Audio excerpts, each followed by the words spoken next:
Alrighty. Good morning, good evening, whenever you are listening to my podcast. I am honored today or tonight to have with me Dr. Michael Chesner, whom I've met over, I would say, 16 to 17 years now. Perhaps a little more. Probably more, yeah. We've met through a friend who unfortunately just passed away, Dr. Larry Simon. And we've been working since, and we joined actually venture over time also. So having said that, why don't you tell us about you? This way the listeners will know who you are. Well, I'm Michael Chesner, dentist, and happy to be here this evening and give you some idea of my path, how I arrived here. And Larry Simon, who you mentioned. Larry Simon was a key mentor, if mentor is the right word. I think friend is a better word, really. And I was a friend to Larry. He being about 10 years older than I was and my professor in dental school. We had a very good rapport while he was instructor and I was student, and asked me after I graduated from school if I would come into his office and work for him. He was a periodontist. He was one of the finest periodontists in New York City, if not the finest. And it was quite a terrific offer, really, to come into an office like that and be exposed to the highest quality of dentistry. Larry worked with some of the best restorative dentists in New York, and if they were some of the best restorative dentists in New York, they were some of the best restorative dentists in the world. And I was introduced to all of them. I was able to spend time in their offices. So not only was I in Larry's office, but I was in other dental offices watching, learning. And that's the whole key to everything that comes in the next 50 years. It's learning, watching, talking, collaborating. That is the not only the essence of trying to produce the best that dentistry can produce, but it is the way to really have enjoyment in what you're doing, not to be isolated as really the single practitioner who isn't constantly bouncing ideas off other wonderful dentists. So immediately I was thrown into the world of fine dentistry. I stayed in Larry's office for about 5 years. He wanted me to become a periodontist like he was and to join his practice. And the one thing that I learned pretty quickly in being in his office is that I didn't want to be a periodontist. I didn't think I would enjoy the practice of a specialist, of being doing only one thing, one area of dentistry. And one of the reasons that I really didn't think I would enjoy that was that I really felt that he wasn't able to see and control all the needs of the patient. He was vitally important to the patient, but a lot of the patients, or most of the patients that would come into his office, they had already been diagnosed. They had already started reconstructive cases. And it was almost as if he was coming in to save the case, but not to direct it from the outset. And that was a big problem. That was he was wonderful at saving those cases and helping the dentist who started the case and helping the patient most of all. But he should have been there from the beginning. Structurally, it wasn't set up that way. That was one of the frustrations that I had with specialties as they were practiced in that time. And for the most part, still are.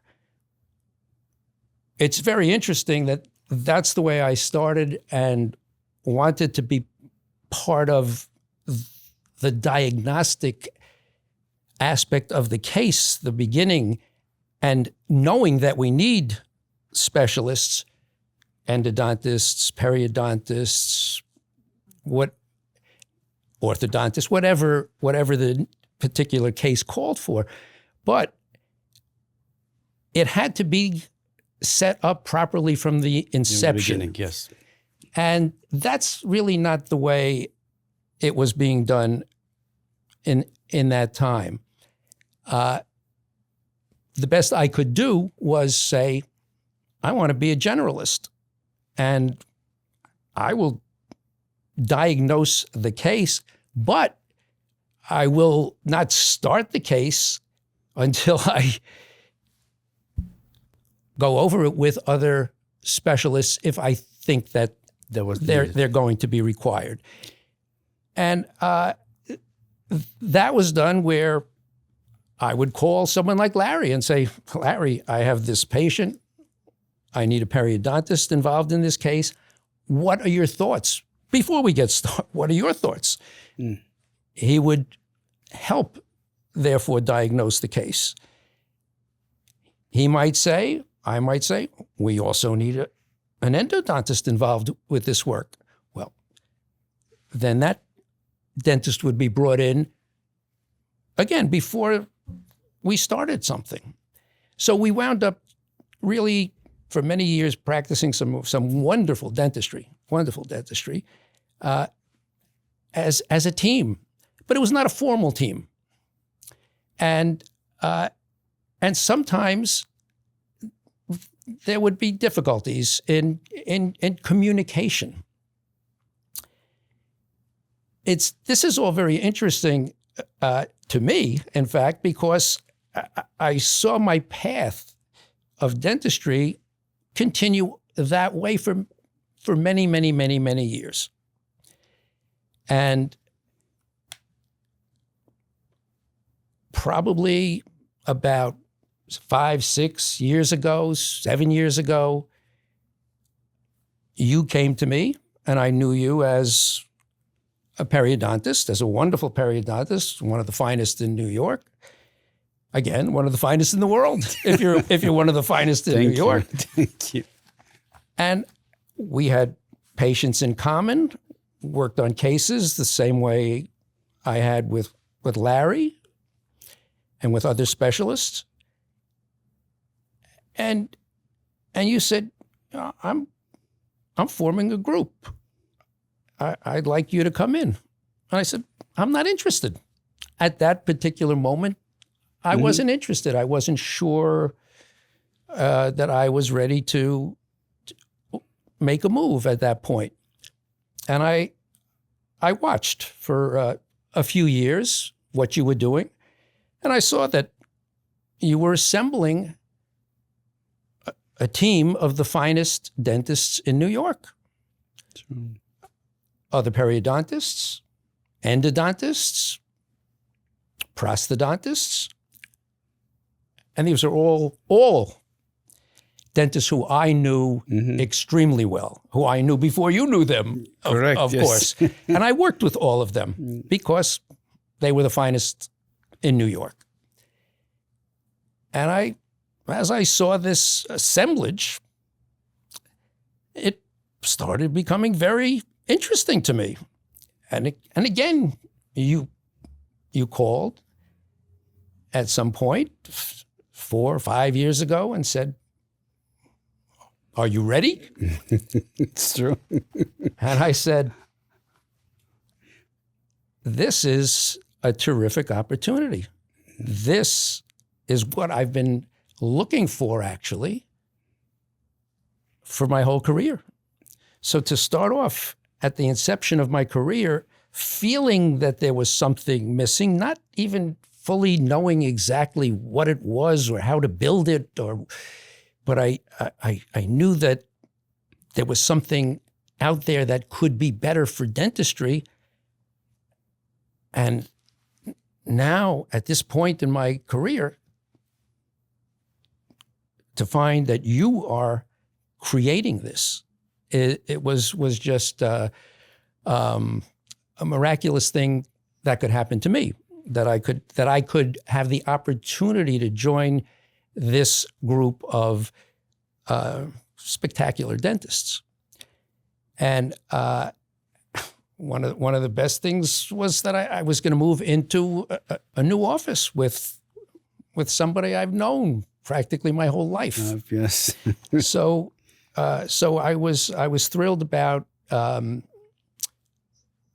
the concept, and certainly confident that the quality of work we were going to produce was going to be the best that it could be, and it's everything has exceeded my expectations.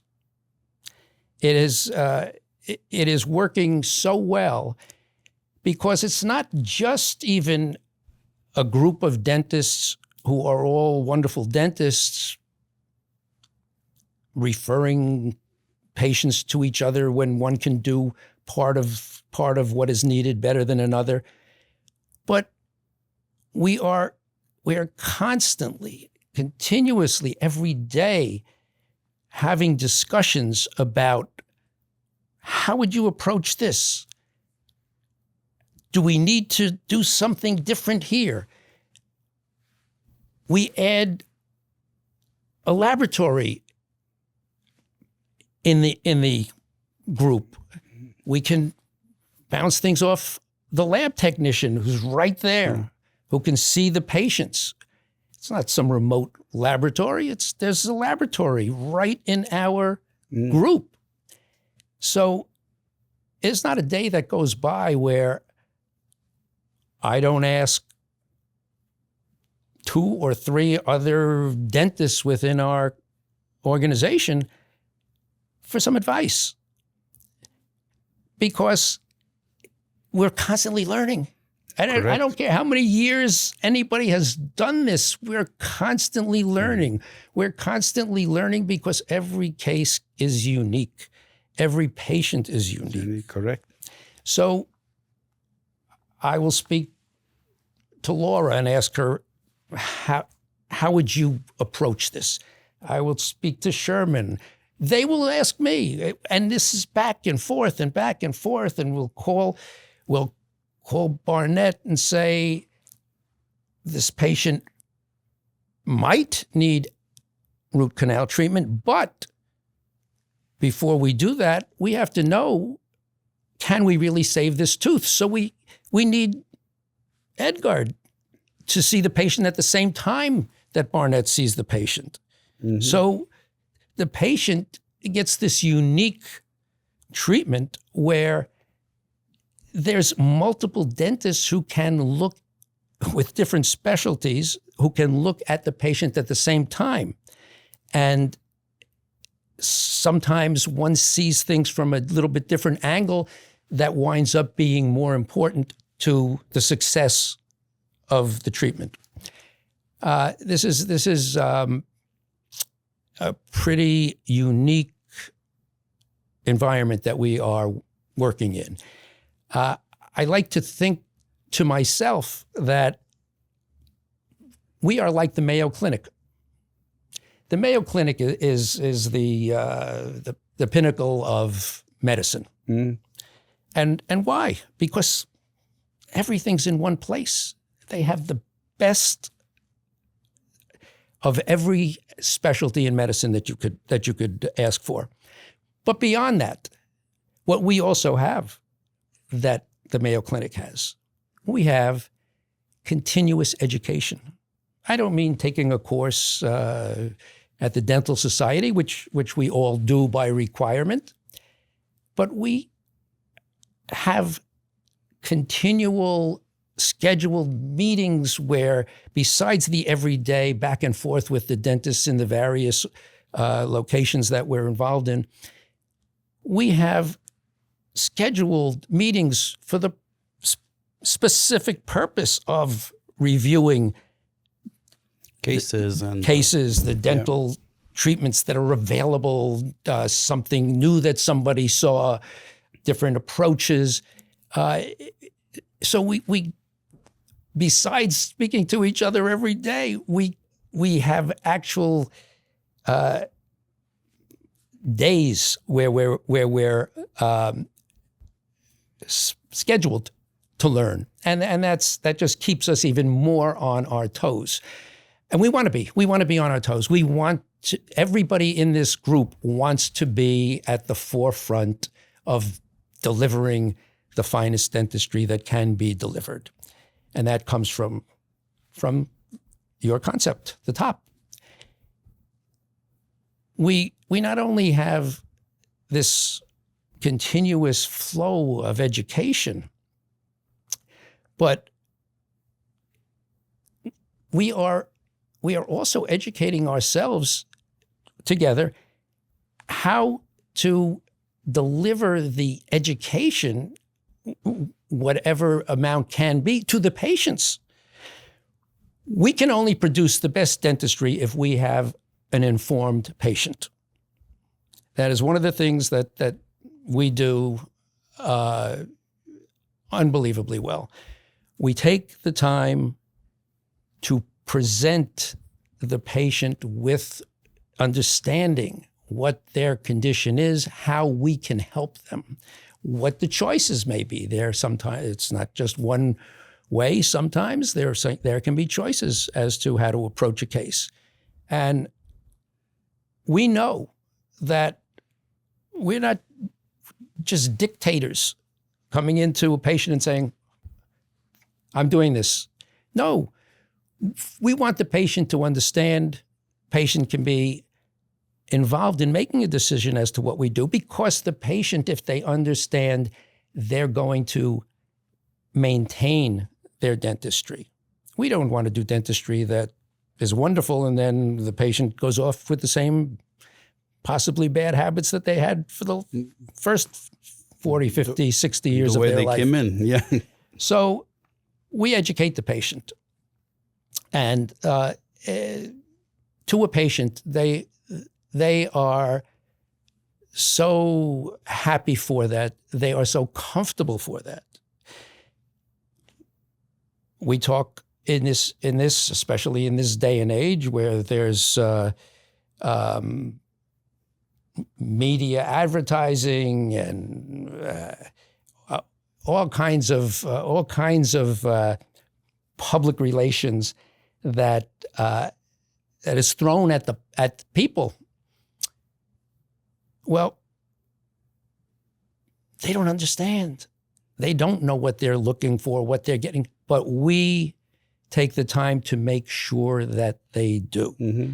And they're so thankful. They once patients come into the office, and whichever one of our dentists they first meet with, that doesn't even matter, because they're all wonderful at what they do. And if I have a patient who comes in, I would be just as happy if several other dentists in the office saw that patient. And I tell the patient that you never have to worry if I'm not here next week or next month or because there's a continuity. We all know what we're doing. True.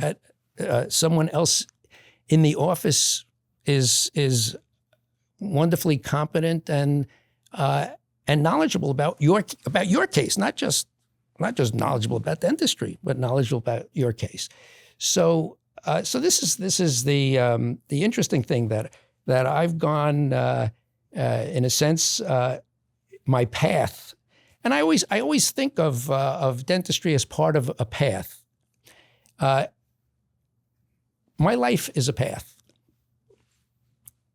There's social aspects, there's immediate family aspects, there's the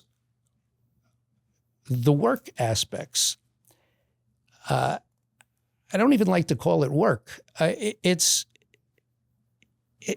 It's a career. It's what we do. It's not. I don't like the word job.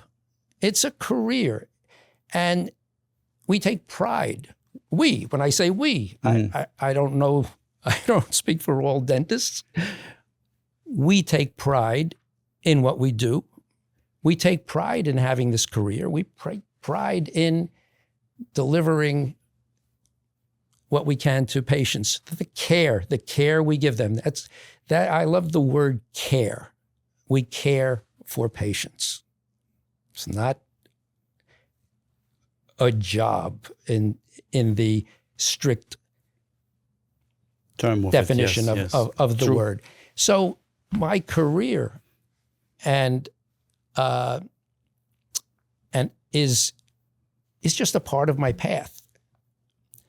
And I've been very fortunate, very fortunate that I've had a wonderful path from just childhood through school and marriage, children, grandchildren, and a significant part of the path is this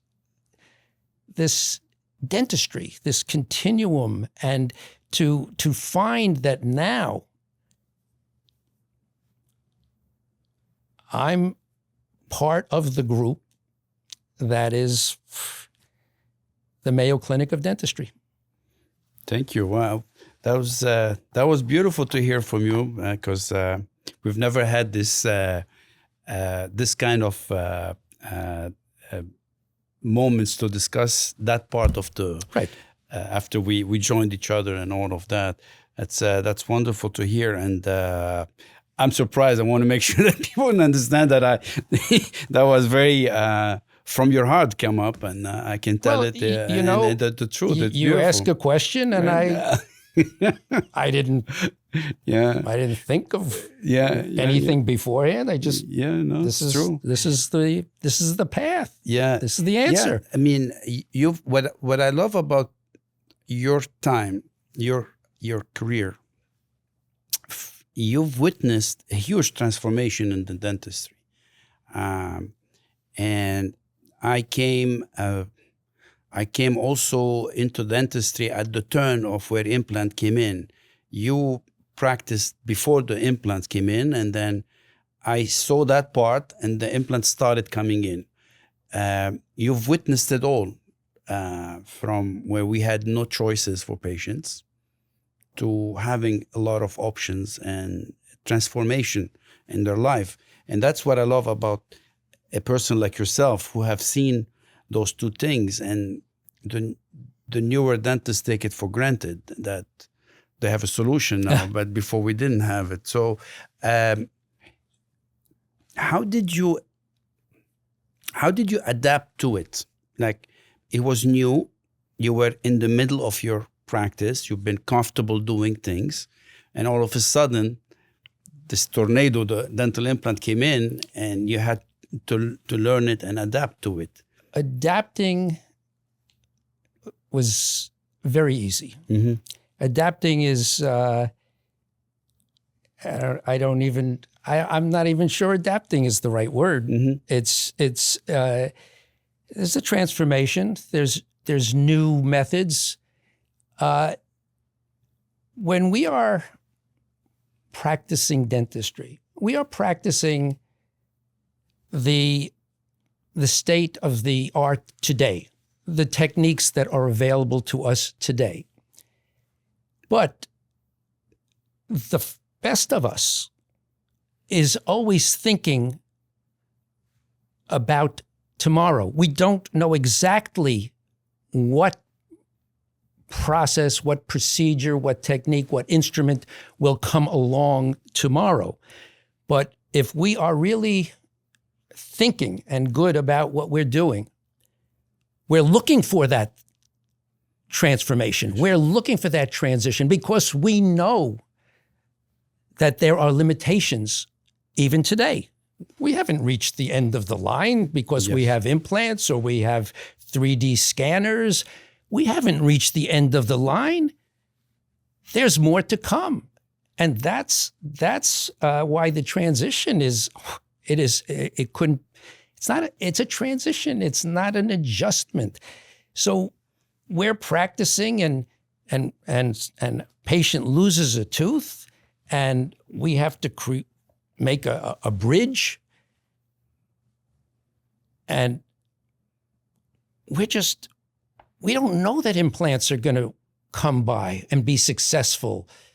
But thank God there's research, development, and this research, this development, these are things that our group is going to be involved in and a part of. Again, I keep bringing up the Mayo Clinic, but there's research, there's education, and there's patient care. And that's what we are. Correct. So when we are making that 3-unit bridge for one missing tooth, if we're thinking ahead, I'm always thinking, can't there be a better way? Why do I have to involve teeth on either side of this space? So when a tool comes by and an implant is created and is successful, and we can place an implant, have a periodontist place the implant, and I can restore the implant, that's jumping for joy. That's not making an adjustment. That's what's going to come next is the question. This is fantastic. Implants are great. They're fantastic. But we're not at the end of the line. No. I don't know if it's going to be cloning teeth or better ways that we save teeth to avoid ever having to have an implant. My hope is that one day implants are obsolete because we don't need them. We save all teeth.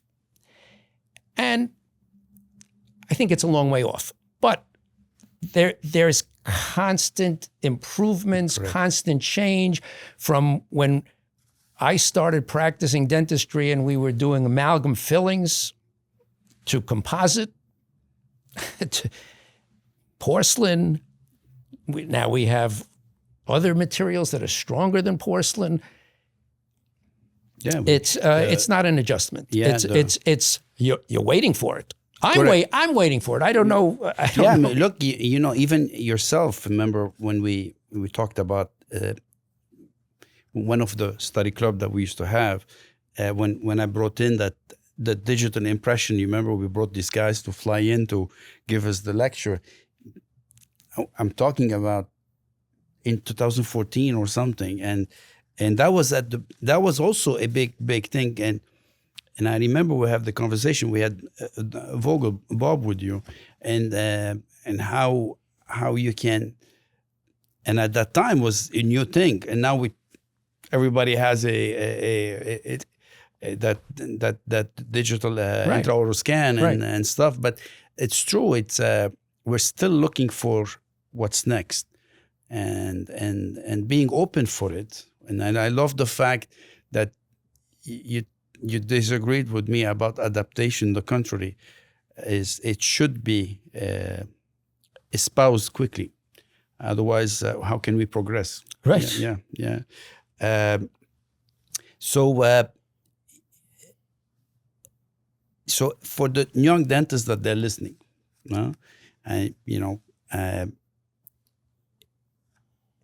what's the advice that you give them? The advice starts with education. And that doesn't end with dental school. starts after dentistry. Right, right. The more education, the more armed for success in every field. It's not just dentistry, in any part of life. The more education, the more you are ready to produce quality work in any field. And education, it doesn't even just mean dentistry. For that young dentist, sometimes it's important, or all the time, it's important to look beyond just what you're doing in your office, but because you get ideas. You get ideas from other places. You get ideas from the more knowledge you have, I don't care if it's knowledge about the opera or baseball, you don't know how much, or if any of it, or a lot of it, is going to be applicable to your work. Some of that knowledge is not necessarily even directly applicable to a procedure you're doing, but it's often applicable to your ability to make a patient feel comfortable. A patient wants you to talk to them. One of the biggest complaints, most common complaints we have in medicine and dentistry today, people go to the doctor doesn't talk. The doctor doesn't even look at them. Correct. The doctor gives them 15 seconds or 4 minutes or whatever is permitted, or how fast the dentist can run out of the treatment room and write up a bill. But that doesn't make patients comfortable, nor does it wind up delivering the best care, because when we can speak to patients, not just about educating them about the dentistry that we're hoping to perform, but when we can speak to them and make them feel comfortable with us because we have common interests, or we know, or we have a feeling for what their interests are, they begin to trust us more because they know that we care about them. So once they start understanding that we're not running out of this room, you don't have a time limit on my attention to you. Once they know that, and they know that pretty quickly in our office, once they know that, it's like a sigh of relief. Wow, I mean, this is a real doctor who is listening to my concerns and is concerned about my concerns. And we are, and we are. Because if we can get that communication, we produce better quality work. We produce. So when I talk about the doctor getting education, one of the problems with the doctors today, whether it's a dentist or an MD, their school education is rigorous.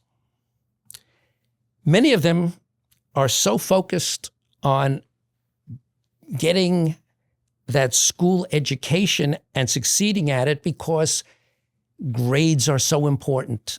Their school success is so important that many of them have no time to develop a life. This dentistry, as I spoke about before, it's part of my path. Part of my path. It's a significant part of my path. But there's a lot of other parts. But they should be intertwined. They have to be intertwined to be the best dentist you can be. And probably applies to many other fields too. But we specifically have the problem in medicine and dentistry today of young dentists, young physicians, and it's crept into the older ones as well, giving the patient 15 seconds of time. So it's one thing that a young dentist is going to learn a lot about dentistry when they come out of school, and if they can attach themselves somehow to a group of educated dentists in their community, they're going to learn a lot. The more they speak to other professionals in their community, the more they're going to learn. But if they're only speaking of dentistry, then they are going to become the dentist who walks into the room, says, "This is what you need. Make an appointment. You need a 42-minute appointment next week. I'll see you then." And that's it. And that's not good for the patients. That's not good for the patients. And frankly, it's a shallow life for the practitioner. Yes. So the advice I give to the new, younger dentist is listen to people, listen to the world, not just listen to people. You contribute, they'll contribute to you. Knowledge. You need knowledge. That's true. It's knowing how to talk to people, very important, and that's how you build a practice. You have a beautiful practice, wonderful, successful patients. I'm always amazed when I meet your patients, and I think that's all because of the path of dentistry, but also the life that you were building in culturally and it's communication. It's communication. So let's get to know the other path. You are, and that's very important to know, you are a master chef in in pastry. I wouldn't say a master. Oh, yes. I wouldn't say a master, but I was always interested in food. Always interested in food. Growing up, my grandmother lived in our house most of the time, it seemed to me, and she was really the cook. She was the all the old Russian Jewish recipes, and I would come home from school and she'd be cooking, and it always interested. First of all, I liked food, but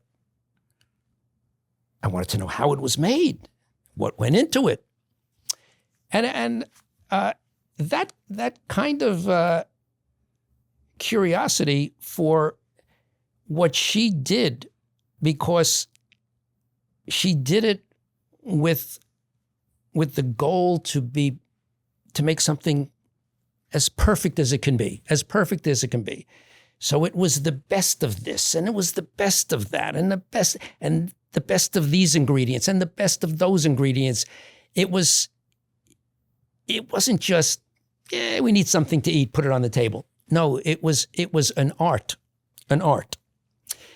as good chefs are. Good chefs are artists, Mm-hmm. and they're chemists. Cooking is chemistry. Add a little fire, you have some proteins, it comes together and you create. But this is very interesting because this is what we do in dentistry. Exactly, I was going to say. We're cooking. Yes.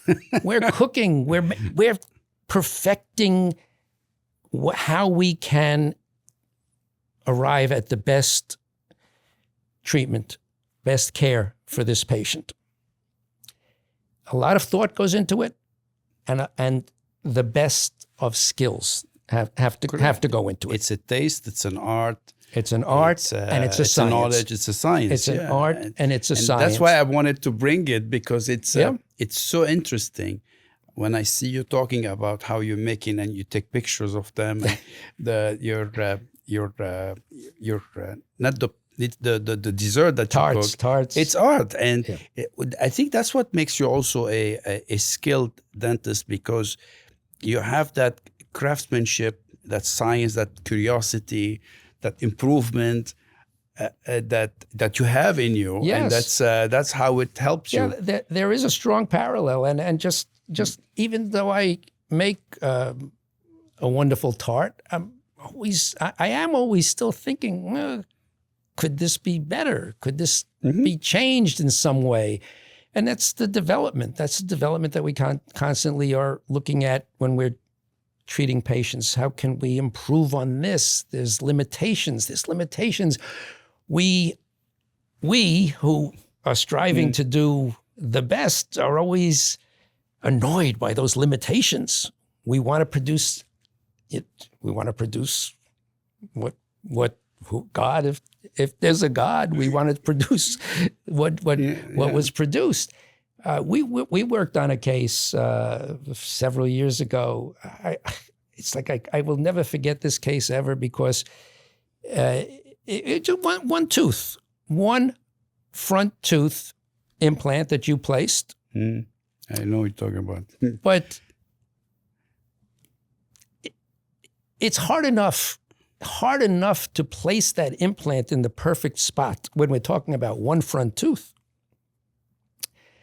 But to preserve the gum tissue around it, what goes into that, the planning, the accomplishment, the way the temporary crown had to be made that would support the gum, the way the permanent crown, which I made, had to be made to support the soft tissue, the soft tissue, and to match the tooth next to it.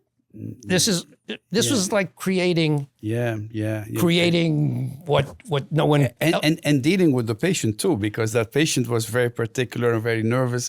Now I know what you're talking about. So it's it's funny, when I did one of the podcast about wine, how can we learn from wine making, and when I was approaching the wineries or the winemakers, dentistry, what would I said?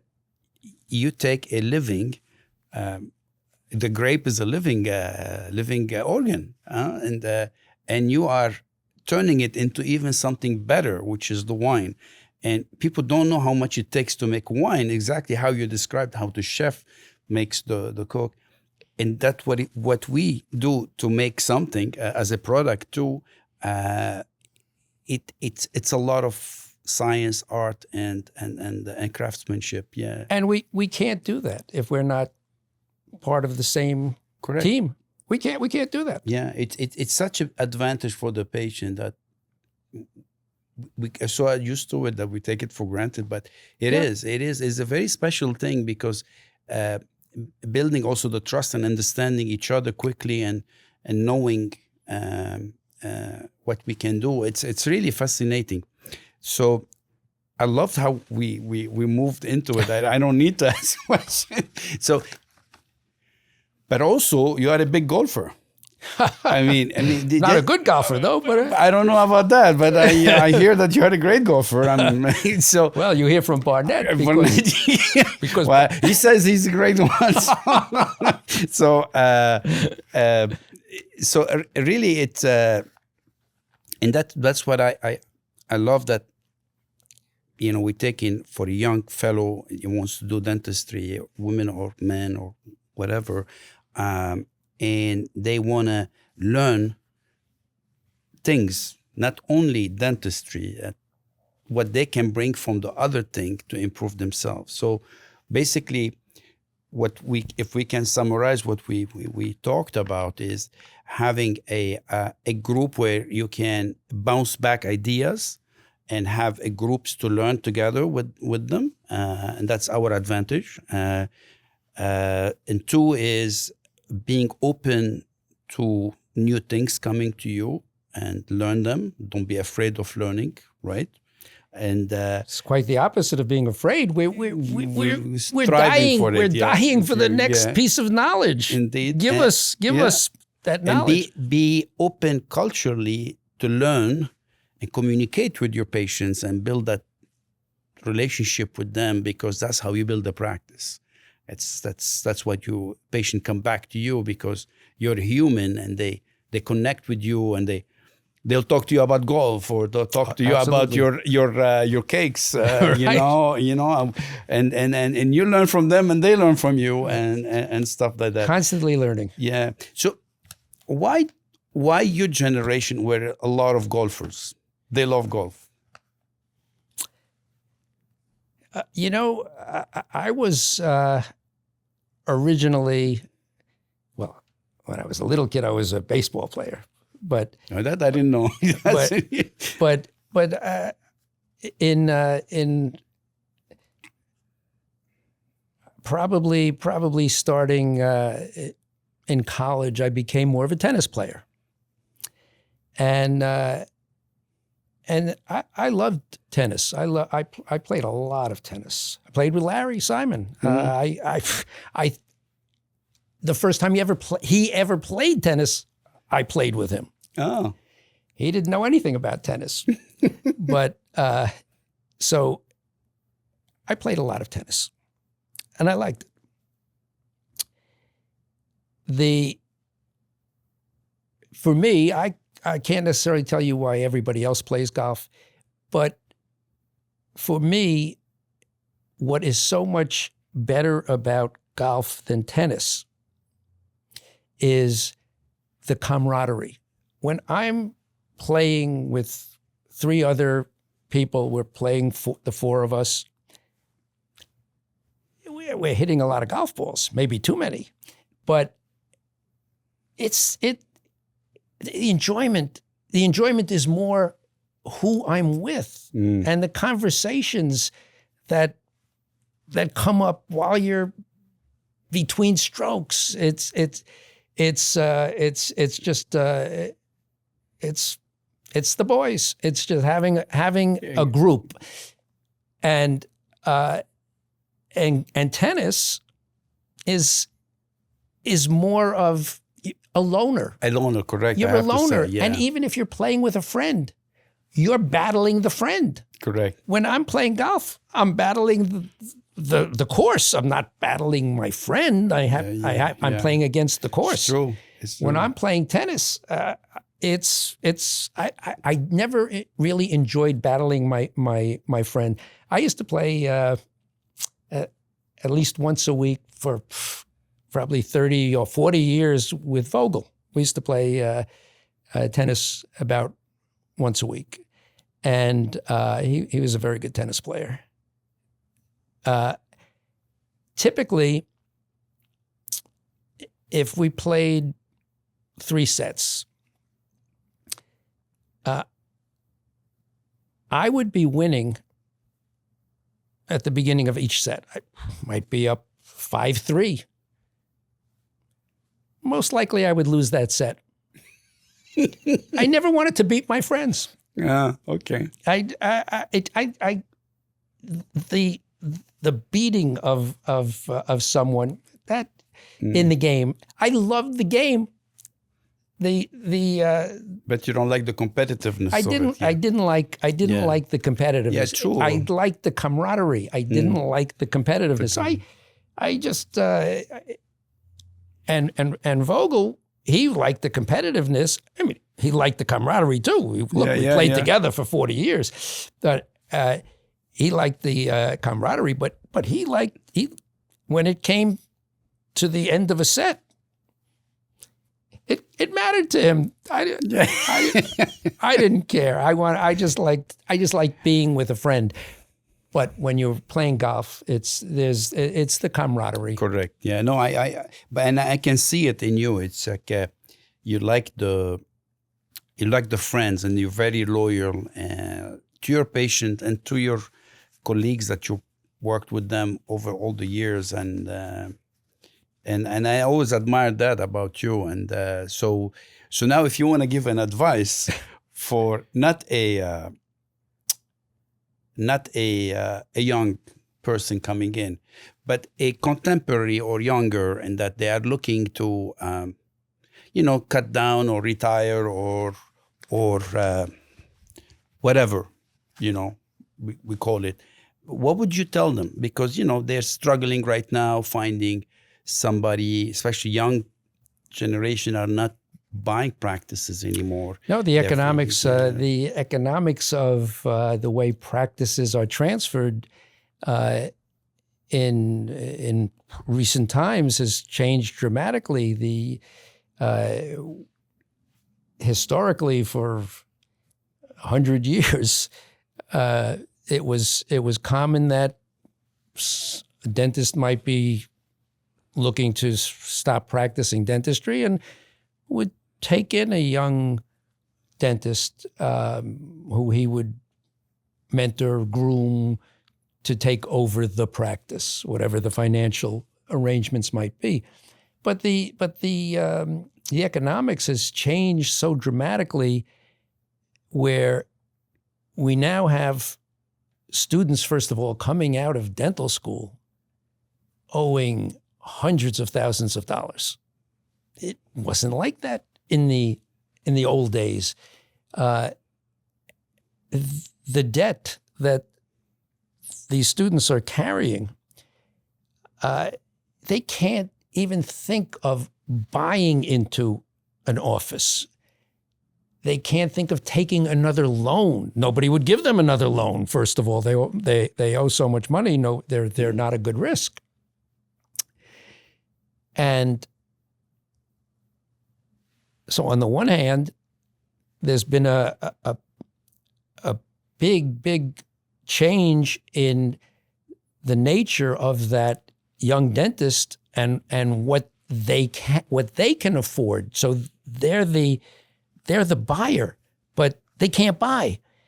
On the other hand, we've had corporations explode across the country where private equity firms now own dental practices. Correct. This is the worst thing for dentistry. This is a terrible thing when business is dictating to dentists what they have to do, because the bottom line is what the private equity firm is concerned about.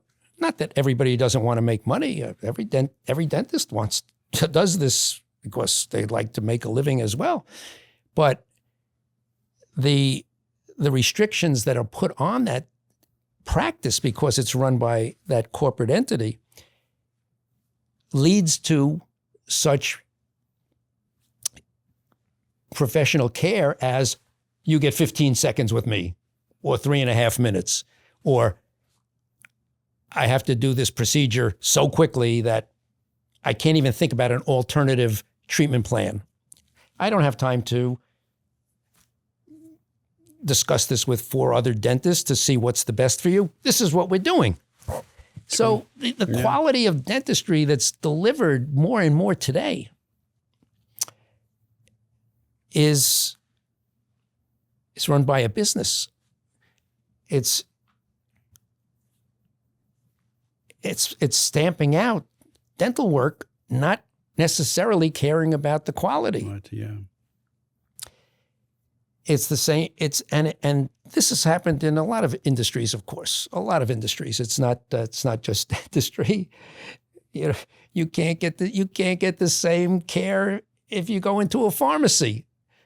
Whether you're going into CVS or Duane Reade, are there any other kind of pharmacies? No more. I mean, there's 1 or 2 maybe, but you go in and have a conversation with the pharmacist, discuss your medications, get some advice, and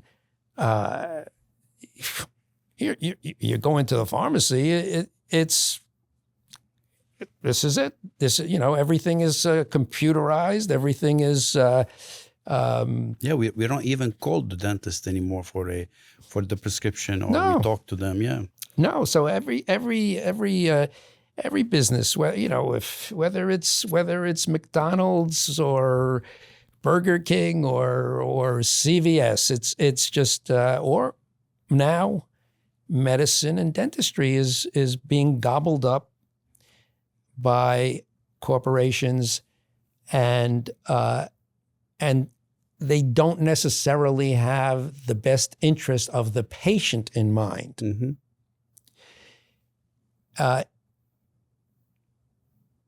So I'm worried about the future of dentistry. However,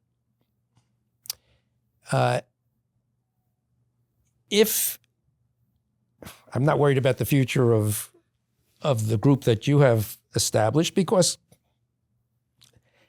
the country needs many more of these. Mm.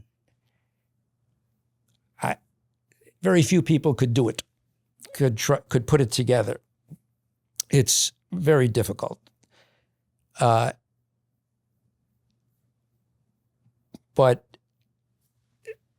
this is a dilemma. This is really a dilemma for the young professional, and I don't know how they can get from out of their loan,